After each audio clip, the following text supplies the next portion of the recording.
Cambodia এরকম একটি দেশ যে দেশে বাংলাদেশি মানুষ এই কিছুদিন আগেও ১ বছর আগেও আপনার সেখানে যাওয়ার জন্য একদম হিড়িক বেজে যেত। বিভিন্ন এজেন্সিতে তাদের প্রধান যে দেশটা ছিল সেটা হলো কম্বোডিয়া। আর বাংলাদেশি অনেক মানুষ সেখানে যাওয়ার জন্য অনেক আগ্রহ প্রকাশ করত। তো সেখানে আমি নিজেও গিয়ে ঘুরে এসেছি। অনেক ইন্টারভিউ আমার চ্যানেলে আছে, কম্বোডিয়া সম্পর্কে অনেক তথ্য আপনাদেরকে দেওয়া আছে। তো কম্বোডিয়া হঠাৎ করে কি হয়ে গেল? হঠাৎ করে কম্বোডিয়া কেন নিশ্চুপ হয়ে গেল? সেখানে লোকজন কেন যাচ্ছে না এখন? বা সেইখানে যারা অবস্থান করতেছে তাদের কি অবস্থা? বাংলাদেশিরা কিভাবে বিভিন্ন ধরনের একজন আরেকজনকে জিম্মি করা বা তাদের কাছ থেকে টাকা নেওয়া বা সেখানে কি কাহিনী ঘটেছে এবং কি এখন বর্তমানে ঘটতেছে এবং কি বাংলাদেশিদের কি অবস্থা বর্তমানে? সমস্ত কিছু আপনাদেরকে এই ভিডিওতে তুলে ধরবো। আশা করি সম্পূর্ণ ভিডিও দেখবেন, তাহলে বুঝতে পারবেন। আর আমার ভিডিওগুলো যদি ভালো লাগে আপনাদের, অবশ্যই চ্যানেলটি সাবস্ক্রাইব করবেন। ফেসবুক থেকে দেখলে ফলো করবেন, ইউটিউব থেকে দেখলে সাবস্ক্রাইব। আর ভিডিওটি ভালো লাগলে, তথ্যবহুল হলে অবশ্যই একটি লাইক আপনাদের কাছে আমি চাই, যাতে পরবর্তী ভিডিও বানাতে আমার অনুপ্রেরণা জাগে আপনার এই লাইকটার থেকে। যাই হোক, মূল ভিডিও আলোচনা করি। মানে হঠাৎ করে কম্বোডিয়ার কি হয়ে গেল? আসলে কম্বোডিয়া এরকম একটা দেশ, যদি সেখানে আপনি দেখেন আপনার তাদের শহরগুলো, তাহলে আপনার কাছে মনে হবে খুবই সুন্দর একটি দেশ, সাজানো গোছানো পরিপাটি একটি দেশ, উন্নত একটি দেশ। কিন্তু মূল বিষয়টা হচ্ছে সেখানে ইনকাম সোর্স মানে খুবই সীমিত।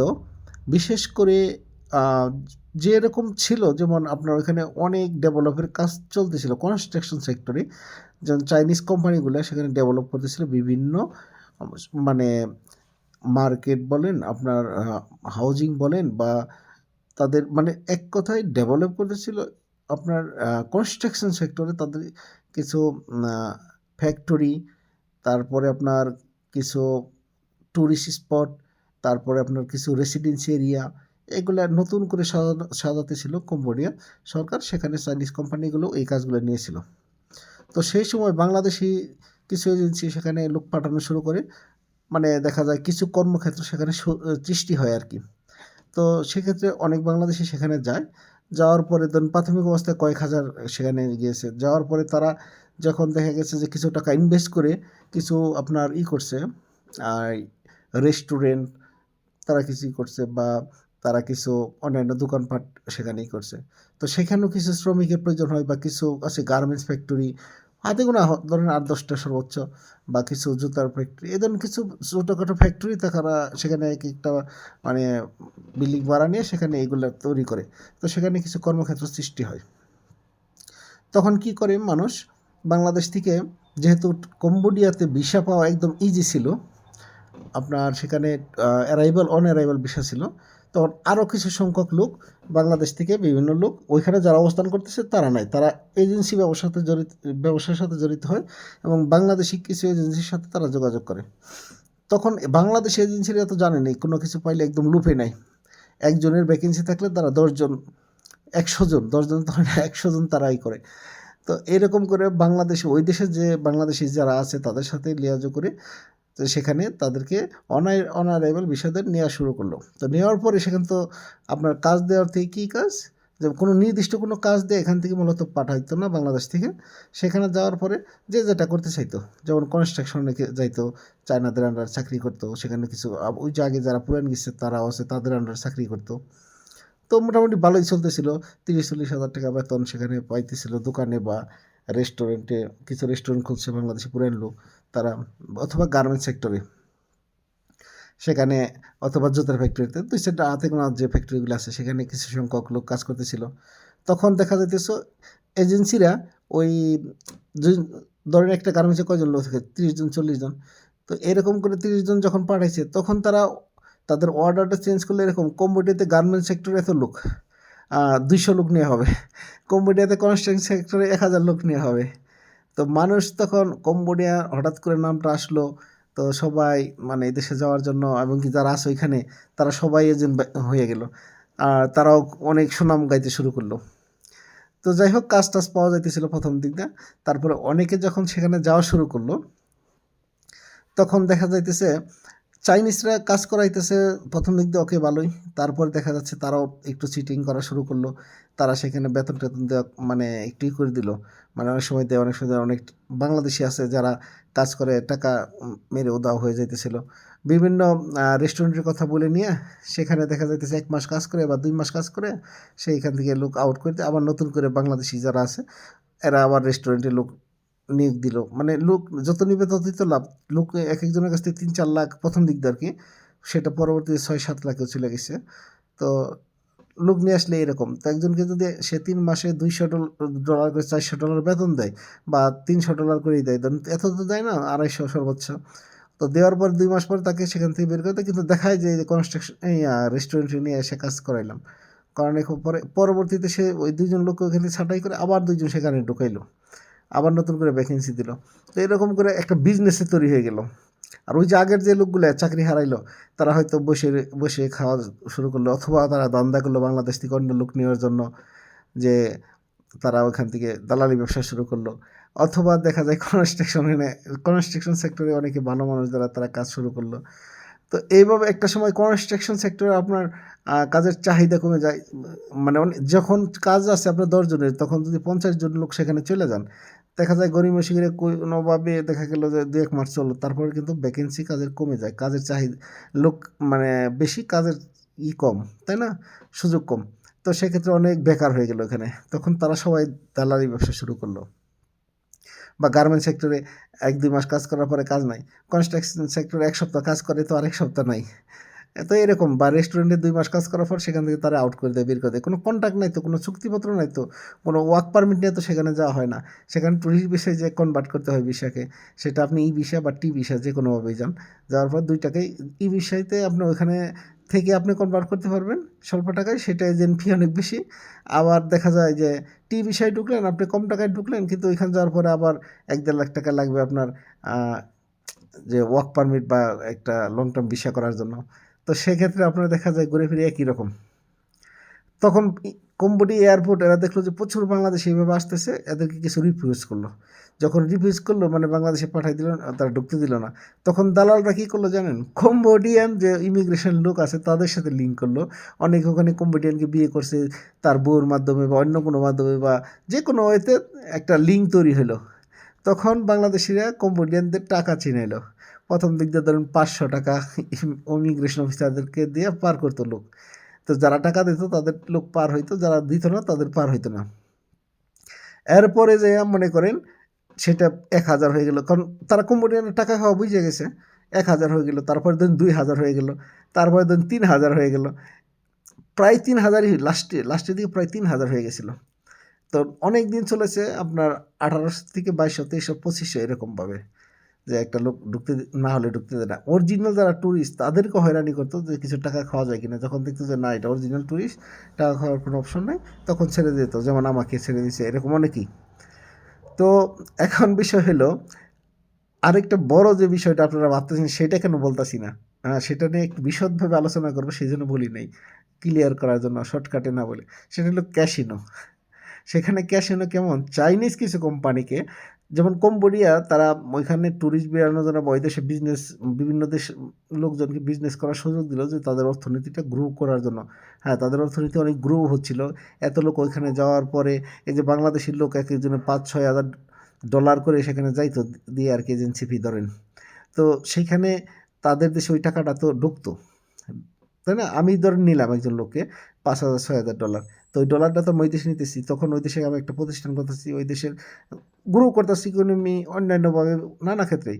তো চাইনিজ কিছু কে আ আপনার আছে যারা ওখানে ক্যাসিনো তৈরি করলো। ক্যাসিনোটা এরকম, ওখানে কিছু ক্যাসিনো আছে আপনার ওইখানে জুয়া খেলবে মানুষের টাকা, ধনী যারা তারা করবে। এই উদ্দেশ্যে মূলত খোলা হলো। তারপরে কিছু প্ল্যাটফর্ম খোলা হলো যেগুলো ক্যাসিনো বলেন, বাট ওইগুলো ক্যাসিনো না, ওইগুলো হলো স্কাম।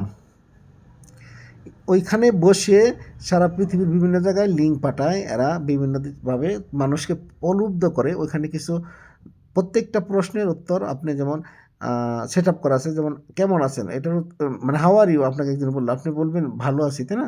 তখন এই ফরম্যাটগুলো এখানে কম্পিউটার সিস্টেম এমনভাবে তৈরি করা যে আপনি জাস্ট ক্লিক করবেন, সে যে ভাষাই আপনাকে লেখুক আপনি সেই ভাষায় উত্তরটা ট্রান্সলেট হয়ে যাবে এরকম। তো আমেরিকানদের মূলত তারা করলো, ইউরোপিয়ানদের তারা করলো, অনেক বৃদ্ধ যারা পেনশনে আছে তাদেরকে টার্গেট করলো প্রথম অবস্থায়। তো তাদের কাছ থেকে দেখা গেছে এই কোম্পানিগুলো স্ক্যাম করে বিভিন্ন প্রলোভন দেখিয়ে, যেমন তাদেরকে বিভিন্ন প্রপার্টি থেকে শুরু করে মেয়েদের, তারপর অন্যান্য যে ধরনের দেখা যায় একটা ফিশিং থাকে না, যে যে দেশে যেটা চলে, বা তাদেরকে কিছু লোন দিবে বা তাদেরকে কিছু পেনশন দিবে, এরকম প্রাথমিক ব্যবস্থায় আপনার এত টাকা খরচ দিতে হবে, ধীরে ধীরে আরও বাড়ায়, বা তাদের কাছ থেকে তাদের ক্রেডিট কার্ডের ওইগুলো চুরি করে তাদের কাছ থেকে টাকা নেওয়া, অথবা তাদেরকে আপনার এরকম করা যে ওই বৃদ্ধ লোকদেরকে ইনভেস্ট করানো কোম্পানির মধ্যে। তো বা বিশেষ করে বৃদ্ধ লোকগুলো টার্গেট থাকতো বিদেশের। তারপরে অনেক সময় দেখা গেছে যে পরে তাদের টার্গেটে তাদেরকেই করছে। তো একেকজনের ক্যাসিনো বা প্ল্যাটফর্মটা একেকভাবে চলতো, বা যে যেভাবে পারে দান্দা করতো। তখন ওইটা দিকে বাংলাদেশিরা দান্দা শুরু করলো সেখানে। বাংলাদেশিদের দান্দা, সেটার নাম হলো বাংলা প্ল্যাটফর্ম। সেটা কি, বাংলাদেশে তারা ফেসবুকের মাধ্যমে বিভিন্ন পোস্ট করা শুরু করলো যে তারা লোন দিবে বিশ্ব ব্যাংক থেকে, বা এরকম কোনো ব্যাংক থেকে, বা গ্রামীণ ব্যাংক থেকে, ব্র্যাক ব্যাংক থেকে, যাই হোক। ফেসবুকে কিছুদিন দেখছেন না লোন দিবে, তো এরকম লোনের প্রলোভন দেখায় প্রথম দিক দিয়ে মানুষকে বলতো যে আপনার 10 লাখ টাকা লোন নেবেন এক্সাম্পল, বা 10,000ই নেন, যাই নেন। তো ন্যূনতম এটার একটা খরচ আছে না, অফিসিয়াল খরচ। তখন একটা লোক ভাবতো যে কত, ধরেন 10 লাখ টাকায় তারা বললো যে 5,000 টাকা আপনার খরচ আসবে, বা স্ট্যাম্প খরচ আসবে, বা আপনাদের সঞ্চয় জমা করতে হবে, এরকম। তো তখন ওই বাংলাদেশের যে মানুষগুলো তারা প্রথম দিকে বুঝতো না, ভাবতো যে এটা দিলে যদি আমি 10 লাখ লোন পাই, তা আমি ওই টাকাটা তো পরে আর দিব না। মানে অনেকের অনেক লোভ থাকে না, লোভে পড়ে, বা অনেকে বিপদে পড়ে সেখানে, বা অনেকের টাকার দরকার, বা ফ্ল্যাট কিংবা টাকা পাচ্ছে না, এখান থেকে 10 লাখ পাইলে তার সেটা কাজে লাগতেছে। তখন সে কী করে, প্রথম 5,000 দিল ধরেন, তারপরে তারা কি করবে, আপনার কাছ থেকে আর 3,000 নিবে, কি বলে, যে আমাদেরকে এখানে স্ট্যাম্প করার জন্য দেন। স্ট্যাম্পের পরে কী করবে, যে আমাদেরকে এখানে আপনার যে কোনো একটা অজুহাত, বা প্রথম কিস্তি জমা দেন, বা এটা করেন, মিষ্টি খাওয়ার টাকা দেন, এমনি করে যখন আপনার কাছ থেকে 20,000 নিবে, তখন আর 5,000 আপনার কাছে চাবে। তখন কিন্তু আপনি বাধ্য, যে সারা 20,000 দিয়ে ফেলাইছি, আর 5,000-এর জন্য যদি আমি টাকাটা পাই, আচ্ছা দিই। তখন আর 5,000-এর পরে তখন আবার দেন 3,000 বললো, এমনি করে ধরুন 28,000 30,000 আপনার কাছ থেকে নিচ্ছে। তখন আবার আপনাকে বলবে কি, আর 5,000, এই যে একটা বাহানা দেবো, আপনার ফাইলে ভুল হয়েছে, বা আপনার নাম ভুল করছেন, বা এটা করছেন সেটা করছেন। তো ওইভাবে ধরেন আর 5,000 আপনার কাছে 35, যখন আপনি বের হয়ে গেছেন 35,000 দিচ্ছেন, তখন আর 5,000 বললে তো আপনি তখন দিবেনই, যে এই টাকার জন্য যদি এইটা পাই। এমনি করে ধরেন আপনি 60-70,000 দিয়ে ফেলাইছেন, সবাই ধরেন অনেকে দিয়ে ফেলাইছে, তো আশায় আশায়। কিন্তু যখন 60-70,000 দিয়ে, তখন ওই মানুষটা বিপদে পড়ে যায়। তখন যদি আর 10,000 চায়, তখন আরও বাড়াইয়া চায়, ধরেন 20,000 চায়, তখন সে দিতে বাধ্য। এমনি করে অনেকের কাছ থেকে 1 লাখ 2 লাখ 3 লাখ 5 লাখ 10 লাখও এরা আত্মসাৎ করছে। তো এরকমভাবে যদি দিনে 10 জন তারা পায়, ধরেন এক্সাম্পল তাদের দৈনিক 2 লাখ 3 লাখ টাকা তারা ইনকাম করে। তো সেখানে, তো সেখানে তো আর বিদেশিদের কাজে নিতে পারে না, বাংলা ভাষায় কথা বলতে হবে কাস্টমারদের সাথে। তখন বাংলাদেশিদেরও এখানে একটা মানে খালি হলো আর কি, ভ্যাকেন্সি হলো। তখন অনেক বাংলাদেশি সেখানে কাজ শুরু করলো, যারা ওখানে বেকার বসে আছে, বা দেশ থেকে নিয়ে অনেকেই এটা করলো। আর অনেক বাংলাদেশিরা এইরকম বাংলা প্ল্যাটফর্ম খোলা শুরু করলো একের পর এক। তো এরকমভাবে যখন তারা খুললো, একের পর এক মনে করেন বাংলাদেশ টার্গেট করে 2-3 বৎসর তারা অনেক কোটি কোটি টাকা সেখানে কামাইছে। অনেক ব্যক্তির নাম জানি, আমি বলবো না এখন। যাই হোক, তারা পরবর্তীতে যদি কোনো সময় প্রয়োজন মনে করি বলবো। তো এইভাবে মনে করেন তারা কোটি কোটি টাকা সেখানে ইনকাম করা শুরু করলো। তখন তারা নতুন নতুন বিজনেস শুরু করলো সেখানে। নানান রকম ধান্দা, নানান রকম কিছু এজেন্সি বিজনেস, মানে ভালো কোনো বিজনেস নাই সেখানে। আপনি ভালো বিজনেস করে লাভ নাই, কারণ আপনি দোকানপাট যাই করেন, ওইখানে ওই রকম পপুলেশন, ওই রকম জনবহুল, বা ওই রকমই নাই যে কম্বোডিয়ানরা তারা আপনার এখানে আসবে না। বাঙালিরা ওই রকম বাঙালি নাই যে এত যে তারা ওইখানেই করবে। যারা আছে সবাই মনে করে যে দান্দার উপরে। তো এই যে এজেন্সি বিজনেস কোন, আর ওই যে আপনার কোন, ওই বাংলা প্ল্যাটফর্ম ক্যাশনে, এইগুলোই ওখানে মেন। পরবর্তীতে এক্সট্রা সময় বাংলাদেশে অনেক লোক সচেতন হয়ে গেল। তো বাংলাদেশের মানুষজন জানা গেল এটা এরকম, এক এলাকায় একজন হইলে তো 10 জন জানা যায়। এমনি করে ওইখানে মনে করেন যে বাংলা প্ল্যাটফর্মগুলো ডাউন হলো। এর মাঝে কম্বোডিয়ার সরকার কী করলো, চাইনিজ যে প্ল্যাটফর্ম আছে সেইগুলোও কিন্তু ডাউন হওয়া শুরু করলো, কারণ বিদেশিরাও বুঝে ফেলাইছে। আর বিদেশ থেকে ইন্টারন্যাশনালি চাপ দেওয়া শুরু করলো কম্বোডিয়াকে, তোমাদের দেশে বৈশা এরা এইগুলো করে, আমাদের দেশে এইভাবে করে। আন্তর্জাতিক চাপের কারণে তখন কম্বোডিয়ান সরকার এই ক্যাসিনোগুলো বন্ধ করা ধরা শুরু করলো। তখন কি হইলো, বাংলাদেশের যত লোক আছে, ধরেন ইন্ডিয়ান লোক আছে, পাকিস্তান লোক আছে, সবাই যাদের যার যার কাজ হারাই ফেলাইলো। বিশেষ করে বাংলাদেশি তো অনেক প্রচুর সেখানে বিভিন্ন ধরনের এরকম কাজে ব্যস্ত ছিল। তখন আরেকটা কী করলো, এরা ভিসার রেট বাড়াই দিল, ভিসা করার বাড়াই দিল কম্বোডিয়ার সরকার। তারপরে মনে করেন ভিসা করা থাক আর না থাক, মনে করেন অনেক সময় অ্যারেস্ট করা শুরু করলো। প্রথম দিক দিয়ে মানে ঘুষ খাওয়া তো শিখে গেছে বাঙালিদের কাছ থেকে, পাকিস্তানের কাছ থেকে, ইন্ডিয়ানদের কাছ থেকে। তো পরবর্তীতে তারা একটা সময় এরকম শুরু করলো যে আপনার যে ছোট ছোট কাজ বা যাই হোক, মারামারি কোন যাই করুক, আপনাকে ধরলেই ঘুষ খাওয়া শুরু করছে, ভিসা নাই আপনার সাথে, ঘুষ খাওয়া শুরু করছে এরকম। তো পরবর্তীতে তারা কি করলো, ভিসা থাকলেও মানে রেট ধরা শুরু করলো। এটা এক পর্যায়ে যে এখন এরকম হয়েছে যে এখন সবাই লুকাইয়ে থাকে, মনে করেন সুযোগ পাইলেই তারা ধরতেছে এরকম। সব ক্যাসিনো বন্ধ, বেকার হয়ে সব ঘুরতেছে, যারে পাইতেছে তার ধরে জেলে নিতেছে। তো বাংলাদেশে তখন কি করা শুরু করলো, কারোর সাথে কারো প্রবলেম থাকলে একটা গ্রুপিং করে বা কারোর সাথে কারোই থাকলে মনে করেন যে মানুষের কাছ থেকে আটকাই নিয়ে টাকা আদায় করা শুরু করলো। এই যে কারেন্সিগুলো কম্বোডিয়ান লোকরা কিন্তু অনেক ভালো, খুবই ভদ্র, তারা কখনোই অত ইংলিশও পারবে না, এমনকি তারা আপনার সাথে বার্গেনিং করতে আসবে না, তারা আপনার ক্ষতিও করতে আসবে না, তারা তাদের মতো তারা চলতেছে, মানে নর্মাল একটা জীবন লিড করে, তারা বড় লোকই ভাবো না কিছু না, তাদের অবস্থান, তারা খুব ভদ্র, খুব ভালোভাবে চলে। কিন্তু ওই যে বাংলাদেশিরা কুকামাকাম শুরু করলো, মনে করেন ইন্ডিয়ান, পাকিস্তানিরা, আবার হইলো আপনার নাইজেরিয়ান কিছু আছে, খুব কম আর কি তারা, আর আছে আপনার হয় চায়নারা। তো এদের এই যে একটা পুরো একটা গ্যাং ছিল, ওই দেশে সরকার সুযোগ দিছিল, সেগুলো সব সুযোগ দিয়ে বন্ধ করে দিল। সুযোগ দিয়ে যখন বন্ধ করে দিল, তখন ওইখানে যারা আছে তাদেরই তো মনে হয় লুকায় কই যাইব তার হদিস নাই। আর তারা কি করবো মনে করেন, এখন না বাংলা প্ল্যাটফর্ম একদম কম কম চলে, মানে আছে একদম কিছু আছে লুকায় লুকায় করতেছে, ক্যাসিনোগুলো একদম কম। তারপরে আপনার এই যে যারা চাইনিজরা যে স্কামের যেই করছে সেইগুলোও কমে গেছে। বাঙালি অনেক অ্যারেস্ট হইয়া জেলে আছে, অনেকে মনে করেন ভিসা শেষ হয়ে গেলে এখন করতে গেলে অনেক টাকা লাগে বা ভিসা করতেও পারে না, অনেক সময় বন্ধ করে দেয়, ওয়ার্ক পারমিট ভিসার রেট বাড়াই দেয়। সেখানে গভর্নমেন্ট পুরাই কন্ট্রোলিং নেওয়ার চেষ্টা করতেছে। তখন আগে যে এজেন্টগুলো ছিল, যারা ছিল, তারা এখন লোকায় লোকায় চলে, অনেকে অ্যারেস্ট হয়ে গেছে। ওইখানে এখন এরকম অবস্থা যে কোনো রকম কাজ নাই মানুষের, ২-৪ জন হাতে গোনা যারা ওই মানে লুকাই লুকাই করতেছে। কমেডিয়ানদের সাথে কিছু ভালো সম্পর্ক আছে, ধরেন যার বাসায় এতদিন ধরে করতেছে, তারা হয়তো পুলিশ কমপ্লেন করতেছে না, সেখানে লুকাই লুকাই কিছুটা চলতেছে করতেছে।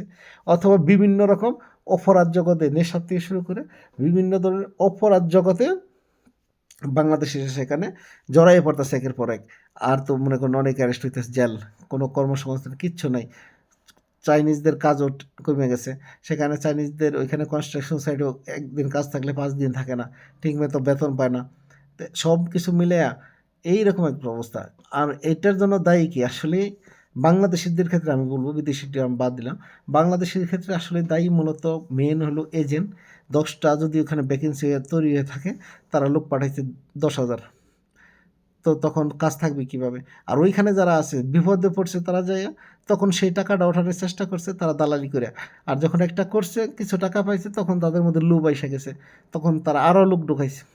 আর যারা ওইখানে গিয়েছে, তারা আসলে সঠিক তথ্য না জানে সেখানে যাওয়ার চেষ্টা করছে, যার কারণে সবার জীবন এরকম। বা এলাকার একজন থাকে, সে চাটু মিথ্যা কথা বলছে বা সুন্দর করে গুছাই বলছে, কথা বলছে, লোভ দেখাইছে, তারা গেছে। আর ওই দেশের এত স্মৃতিগুলো এত সুন্দর করে নতুন করে সাজায় ওখানে গড়ে তুলছে।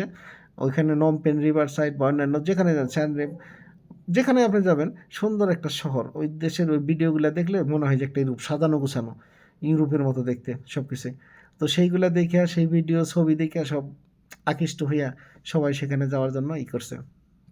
যাই হোক, ভিডিওটা অনেক লম্বা হয়ে গেল, তো কিছু মনে করবেন না, সব কিছু তুলে ধরার জন্য।